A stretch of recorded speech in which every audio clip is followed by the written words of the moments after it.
Hello दोस्तों, welcome back to my channel. अगर आपने अभी तक मेरे चैनल को सब्सक्राइब नहीं किया है तो प्लीज जल्दी से मेरे चैनल को सब्सक्राइब कर दें। एपिसोड 23 की शुरुआत में शियोन जिंगशू के रूम से जब वापस आ रहा होता है तो इसको रास्ते में शिव मिलती है। शियोन इसको देखकर पूछने लगता है कि तुम यहाँ पर क्या कर रही हो, तो शिव कहती है कि मैं यहाँ पर अपनी इंडस्ट्री के बारे में सीखने के लिए आई हूँ। शियोन कहते हैं कि लेकिन तुम्हारे मैगजीन को तो इस दफा चिप कॉन्फ्रेंस का कोई पास नहीं दिया गया था। तो शिव कहती है कि मैं गॉन्जी के साथ आई हूँ। शियोन कहते हैं कि ठीक है, फिर अच्छे से स्टडी करना, ये कहकर यहाँ से चला जाता है। अब शियोन जिंगशू को मैसेज करता है कि मेरी नीस यहाँ पर आई हुई है, तुम उसमें काफी इंटरेस्टेड हो, तो तुम क्या आज उससे मिलना चाहोगी। जिंगशू कहती है कि मैं यहाँ पर काम करने के लिए आई हूँ, इसीलिए अगली दफा मिल लूंगी उससे मैं। शेन तैयार हो रही होती है, गॉन्जी को मैसेज करता है कि मैं यहाँ पर आ गया हूँ। जब शेन अपने रूम से बाहर आती है तो ये गॉन्जी को शिव के साथ देखती है। ये दोनों काफी फ्रेंडली वे में बात कर रहे होते, तो ये देखकर शेन को अच्छा नहीं लगता। अब शेन जिंगशू से मिलने के लिए आती है तो जिंगशू को बताती है कि तुम्हें पता है कि सिनली भी यहाँ पर है, अगर मेरा उसका आमना सामना हो गया तो क्या होगा। शेन कहती है कि इस होटल में बहुत सारे फ्लोर्स हैं, मुझे नहीं लगता कि तुम्हारा आमना सामना आसानी से हो पाएगा। गॉन्जी शेन के मैसेज का इंतजार कर रहा होता है, लेकिन शेन ने इसका मैसेज देख लिया होता है और उसका रिप्लाई भी नहीं किया होता। शियोन अपना काम खत्म करके जब वापस आ रहा होता है तो ये जिंगशू को अपने वापस आने का मैसेज करता है। जिंगशू इसका मैसेज देख के सोचने लगती है कि अगर मेरी मुलाकात शियोन से हो गई तो हो सकता है कि मुझे चिल्ली से भी मिलना पड़े, इसीलिए शियोन को मैसेज कर देती है कि मैं सोने के लिए चली गई हूँ, वैसे भी काफी देर हो गई है, तुम्हें भी वापस आकर सो जाना चाहिए। अब गॉन्जी और यू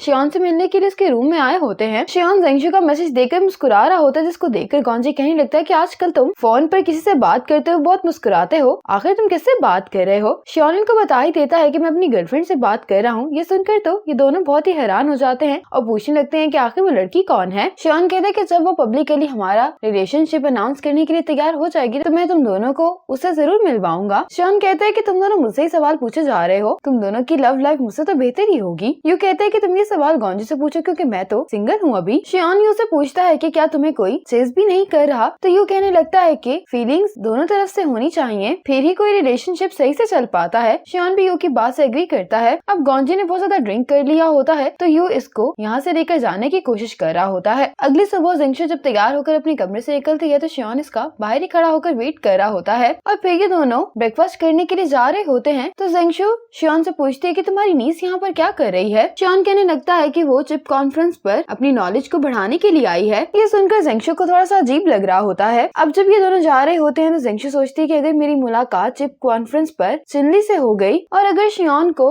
मेरा और चिल्ली का रिलेशनशिप पता चल गया तो शियोन तो यही सोचेगा कि मैंने चिल्ली से बदला लेने के लिए इसको अप्रोच किया है, फिर मैं ये सब कुछ कैसे एक्सप्लेन कर पाऊंगी। शियोन इससे पूछने लगता है कि तुम्हें क्या हुआ है, तो जिंगशू कहती है कि एनवायरनमेंट चेंज होने के कारण मैं रात सही से सो नहीं पाई। शियोन इसको कहता है कि तुम अब रेस्ट कर सकती हो और फिर जिंगशू शियोन के कंधे पर सर रख लेती है। जिंगशू को यूलन का मैसेज आता है जिससे कहती है कि तुम तो चिप कॉन्फ्रेंस पर आई हो, लेकिन तुमने तो मुझसे कहा था कि तुम अपने डैड से मिलने के लिए जा रही हो। लास्ट टाइम इसने शियोन की कार में गाना सुना होता है तो इसका फोन खुद ब खुद ब्लूटूथ से कनेक्ट हो गया होता है और ये बात शियोन ने भी सुन ली होती है। शियोन से पूछता है कि मेरे साथ बाहर आना तुम्हें इतना सीक्रेट क्यों रखना पड़ता है। जिंगशू तो शियोन के इस बात का जवाब ही नहीं दे पाती और बहुत ज्यादा एम्बैरेस हो गई होती है। शियोन से कुछ नहीं कहता, बस इसको देखकर हंस रहा होता है। अब ये दोनों चिप कॉन्फ्रेंस पर आ गए होते हैं। जिंगशू शियोन से कहते हैं कि पहले तुम अंदर चले जाओ। शियोन कहते हैं कि क्या तुम मेरे साथ नहीं आओगी। जिंगशू दिल में सोचती है कि मैं आना तो चाहती हूँ लेकिन चिल्ली की वजह से मैं ऐसा नहीं कर पाऊंगी और शियोन से कहने लगती है कि मेरी यहाँ पर दोस्त भी आई हुई है, मैं उसे ढूंढना चाहती हूँ पहले। शियोन कहते हैं कि ठीक है, फिर लेक्चर हॉल में हमारी मुलाकात होगी। ये कहकर ये चला जाता है। अब जिंगशू यहाँ पर देख रही होती है कि कहीं इसको चिल्ली नजर आ जाए, लेकिन इतने में यहाँ पर इसके पास शिव आ जाती है। जिंगशू इसको देखकर बहुत हैरान होती है। शिव कहती है कि मैं यहाँ पर सीखने के लिए आई हूँ। जिंगशू शिव को देखकर सोचती है कि अगर मैं इसके साथ अंदर जाऊंगी तो ये चिल्ली से बचने का बहुत अच्छा तरीका है। और अब जिंगशू इसको कहने लगती है कि जब तुम कंपनी वापस आओगी तो तुम मुझे इस कॉन्फ्रेंस के बारे में एक डिटेल रिपोर्ट बना कर दोगी। लेकिन शिव इसकी बात नहीं सुन रही होती और यू को देखे जा रही होती है। शिव यू को देखने के बाद जिंगशू से कहती है कि मैं बाथरूम जा रही हूँ और फिर ये यू से मिलने के लिए आ जाती है। ये उसको देखकर पूछने लगता है कि तुम यहाँ पर क्या कर रही हो। तो शिव कहती है कि ये कॉन्फ्रेंस मेरी इंटर्नशिप में काफी मदद करेगी, इसलिए मैंने गॉन्जी से कहा कि वो मुझे अपने साथ ले आए। यू कहते हैं कि क्या तुम गॉन्जी को जानती हो। तो शिव कहती है कि हाँ, हम बहुत अच्छे दोस्त हैं। ये सुनकर यू को अच्छा नहीं लगता और फिर ये यहाँ से चला जाता है। गॉन्जी शेन को देखते इसके पास आ जाता है, लेकिन गॉन्जी को देखकर कुछ नहीं कहता। तो शेन कहती है कि अगर तुम्हें मुझसे कुछ नहीं कहना तो मेरे पास करने के लिए बहुत काम है। ये कहकर शेन यहाँ से चली जाती है। शियोन लेक्चर हॉल में जिंगशू का इंतजार कर रहा होता है। जैसे ही जिंगशू आती है तो इसके पास यू, शियोन और योंगी आ जाते हैं और इन तीनों को यूँ साथ देखकर जिंगशू तो बहुत ही ऑकवर्ड फील कर रही होती है। जिंगशू उनसे पूछती है कि तुम लोग यहाँ पर क्या कर रहे हो। तो ये तीनों साथ में जिंगशू से कहते हैं कि तुम हमारे साथ आकर बैठो। जिंगशू उनसे कहती है कि मैं मिस्टर शियोन की इनविटेशन पर यहाँ आई हूँ, इसलिए मुझे उनके साथ ही बैठना होगा। अब जेंगशु शियोन से कहती है कि मैं अपने लिए कॉफी लेने के लिए जा रही हूँ। तो साथ ही यू कहने लगता है कि मुझे भी कॉफी लेनी है, तुम दोनों साथ में चलते हैं। ये देखकर शियोन जेलस हो जाता है। जेंगशु अब शियोन को देखकर कहने लगती है कि अचानक ही मैं अच्छा फील नहीं कर रही हूँ, तो मैं बाद में चली जाऊंगी। तो यू इसकी कॉफी का पूछकर यहाँ से चला जाता है। जेंगशु शियोन से कहती है कि मैं उनको जानती हूँ, लेकिन तुम्हें मैं ज्यादा अच्छे से जानती हूँ। लेकिन शियोन इसके जवाब पर खुश नहीं होता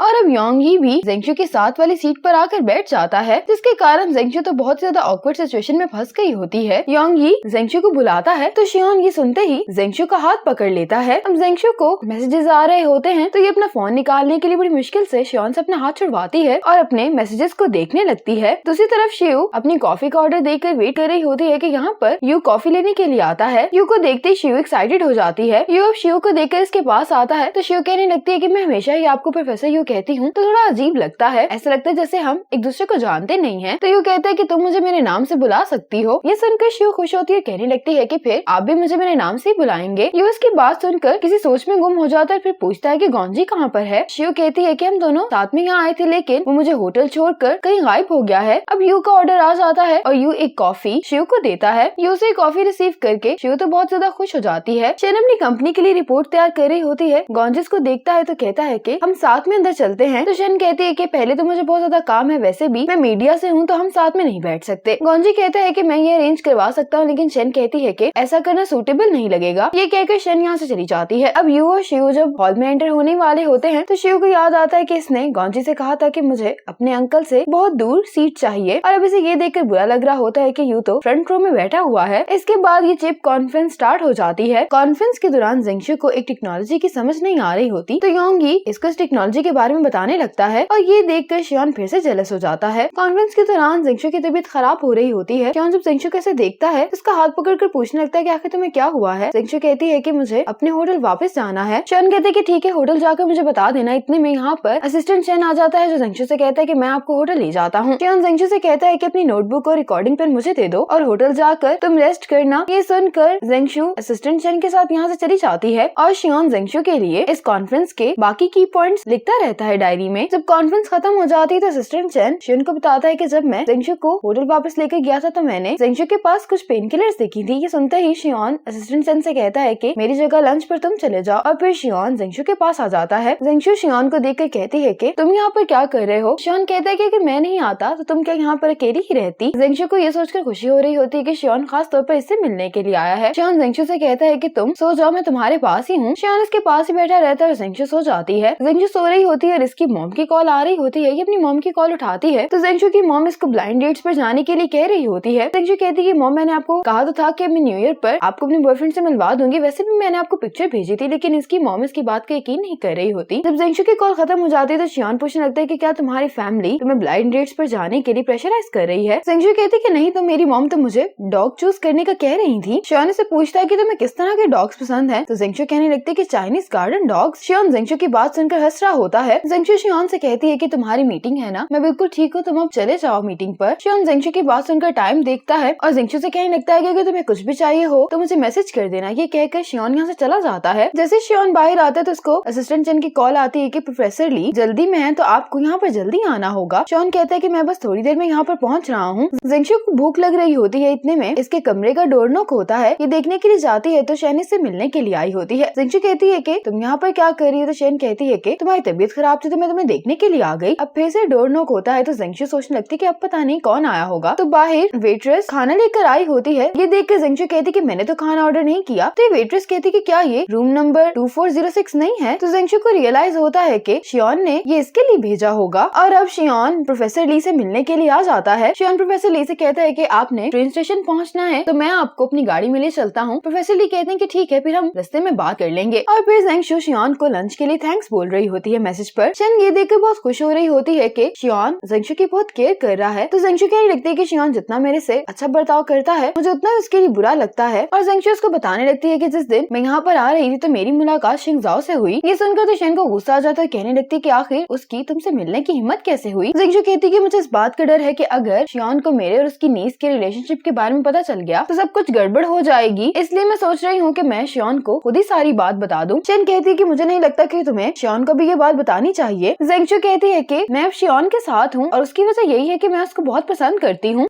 शेन कहती कि मैं तुम्हारी बात का यकीन करती हूँ, लेकिन अगर ये बताने के बाद शियोन को कोई गलतफहमी हो गई और उसने तुम्हारे साथ ब्रेकअप कर लिया तो क्या तुम ये बर्दाश्त कर पाओगी? और फिर तुम्हारे डिजिटल मैगजीन का भी क्या होगा? जेंगशु कहती कि मैं जानती हूँ कि ऐसा करने के नतीजे बहुत सीरियस हो सकते हैं, लेकिन बस मैं उससे और झूठ नहीं बोलना चाहती। शेन कहती है कि मेरी बात मानो, अभी उसको बताने का सही वक्त नहीं आया और उस दिन का वेट करो जब शियोन तुम्हारे बगैर अपनी जिंदगी गुजार ही ना पाए। जेंगशु ये सुनने के बाद सोचने लगती है कि क्या कभी इस तरह का दिन भी आएगा। वापस जाते हुए शियोन प्रोफेसर ली से बात कर रहा होता है। प्रोफेसर ली शियोन और लियोन टेक्नोलॉजी के साथ काम करने के लिए तैयार हो जाते हैं। ये सुनकर तो शियोन बहुत ही खुश हो जाता है। अब जेंगशु को इसके कॉलेज क्लासमेट की कॉल आती है जो जेंगशु को अपनी शादी में इनवाइट करता है। जेंगशु कहती कि मुझे ये जानकर बहुत खुशी हुई, मैं तुम्हारी शादी में जरूर आऊंगी। ये जेंगशु से कहने लगता है कि मुझे तुम दोनों की वीचैट से पता चला कि अब तुम दोनों साथ नहीं हो। कॉलेज में मेरी शिंगजाओ से भी काफी अच्छी दोस्ती थी। तो जेंगशु कहती कि कोई बात नहीं, तुम उसको भी इनवाइट कर सकते हो। इसका सीनियर कहने लगता है कि मैंने आज सुबह शिंगजाओ को कॉल की थी और वो मेरी शादी में अपनी गर्लफ्रेंड को भी लेकर आ रहा है। ये बात सुनकर जेंगशु हैरान हो जाती है और इसी मोमेंट पर एपिसोड 23 खत्म हो जाती है।